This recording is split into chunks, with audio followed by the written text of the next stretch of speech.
And today, 5 picks in 2 playoff games. That's how Texans QB C.J. Stroud's 2025 season ended. His preseason did not begin much better as he lost wideout Jaden Higgins with a torn ACL. But yesterday, the 4th-year signal caller got some good news as Houston acquired wide receiver Kayshon Boutte from New England. He should play a significant part in that Texans offense, especially with the aforementioned Higgins done for the season. Fellow wide receiver Tank Dell is still working back from a severe knee injury in 2024. Dalton Schultz, their tight end, figures to start with David Montgomery and Woody Marks playing big roles at the running back position. Jason McCourty, how good must Stroud be for the Texans this year? He's going to have to be pretty damn good, and I think that's nothing above what he has the ability to accomplish. I look at C.J. Stroud, you look at his rookie year and how well he performed, and just look at the preseason game. I know it was a relatively small sample size, but seeing the way this offense operated, being able to run the football, getting multiple tight ends on the field, and then C.J. Stroud coming through when he needed to on those third down situations. I think for C.J. Stroud is getting back to football and the way he's played it when he first came in the league. He's gone through different offensive coordinators. This will be his second year with Nick Caley, the offensive coordinator, and now you get a guy like Kayshon Boutte, who's probably a little bit above Jaden Higgins, who was an emerging player who was probably going to be really good for them in that number 2 spot. Kayshon Boutte proved in New England last year that he could be a down-the-field threat and someone that could be relied on.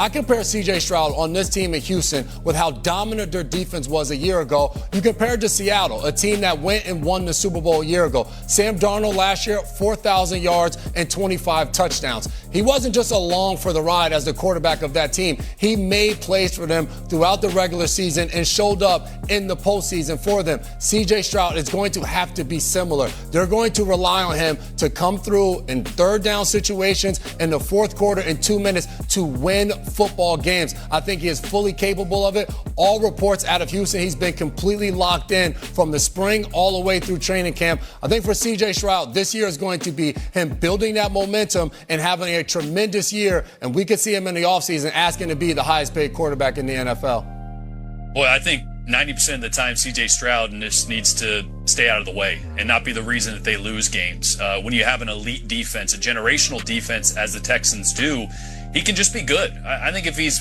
flirting that top 15 quarterback in the NFL is a team that can make it to the Super Bowl. When you look back at especially that Patriots game last year, the 4 interceptions, 3 of those, all 3 that were his fault, one of them got tipped, all came on first down. All forced throws that he didn't have to make. I think C.J. Stroud really started to feel the pressure of this elite defense and feeling like he needed to carry that can make it to a Super Bowl. And like you said, a team that will have to pay him high money because he's a young quarterback that's got a bright future. If he was average last year, I think they win the Super Bowl. Like, he stunk. Yep. Just think about that. In the playoffs, he stunk last year. He can't stink. Now, do I think the defense is going to be historically good the way they were last year? Probably not. It's really tough to do that a couple years in a row, but they're still going to be a really damn good defense. And if that's the case, then you need your quarterback to be opportunistic, which is what I think you guys are saying. He can't throw turnovers. He can't turn the football away. So how good does he have to play? He's just got to be, if he's an average quarterback, they're going to be a top 5 team in football. If he's a good quarterback, I think they could be really good. If he's a great quarterback, they could be dominant. Everybody's talking about the Los Angeles Rams and everything that they've done and Myles Garrett and all these things. Think about the best defense in football. Last year, that was the Houston Texans. And they had Will Anderson, they got Danielle Hunter, they got Derek Stingley Jr. We all look at the new shiny toy, which is the Rams.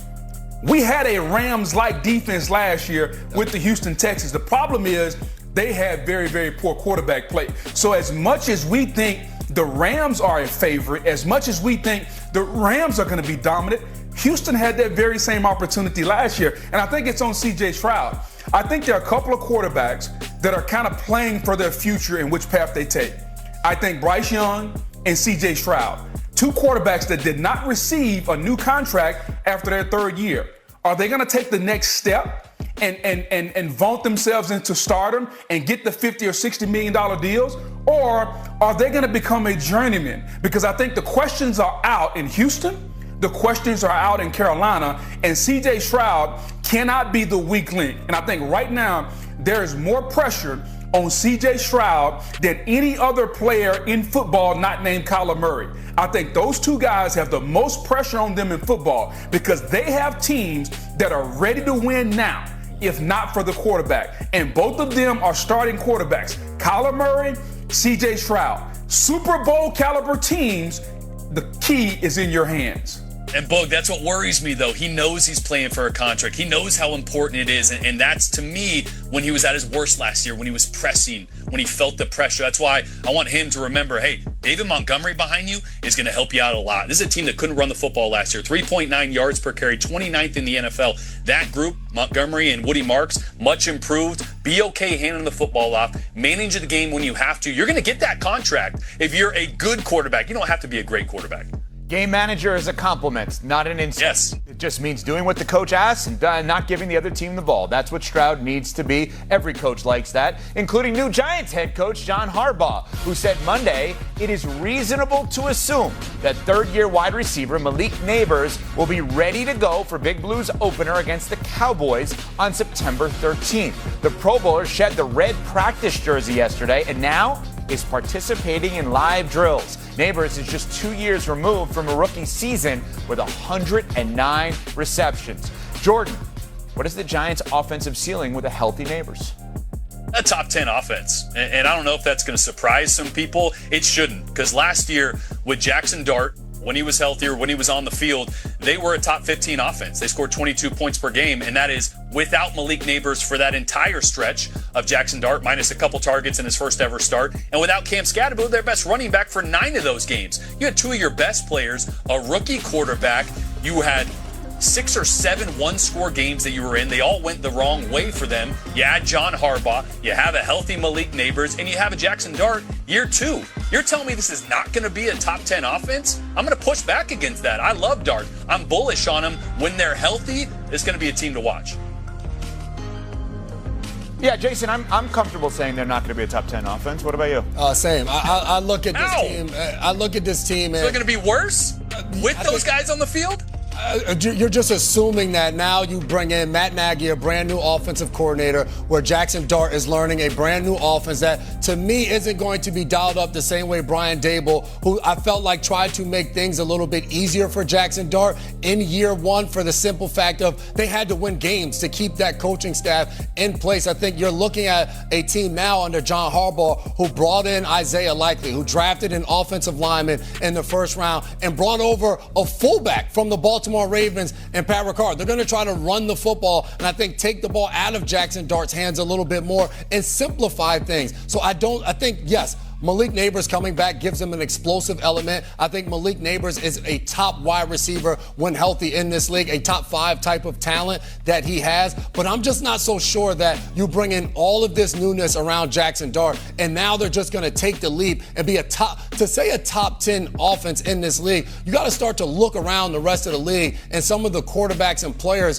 that we're talking about. Cincinnati, the Dallas Cowboys, what Lamar Jackson's going to be doing, and Buffalo, the Rams, Seattle with Jackson Smith and Jigba. There are so many talented teams. For me to just assume this Giants team is going to be in the top 10 just because they added Matt Nagy as their offensive coordinator and they changed everything around Jackson Dart, to me that is a huge leap to say just you hit reset and you're automatically in the top 10.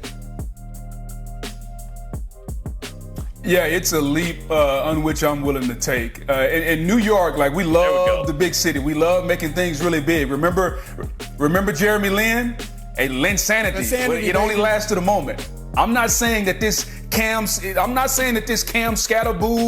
Jackson Dart thing is going to be Linsanity.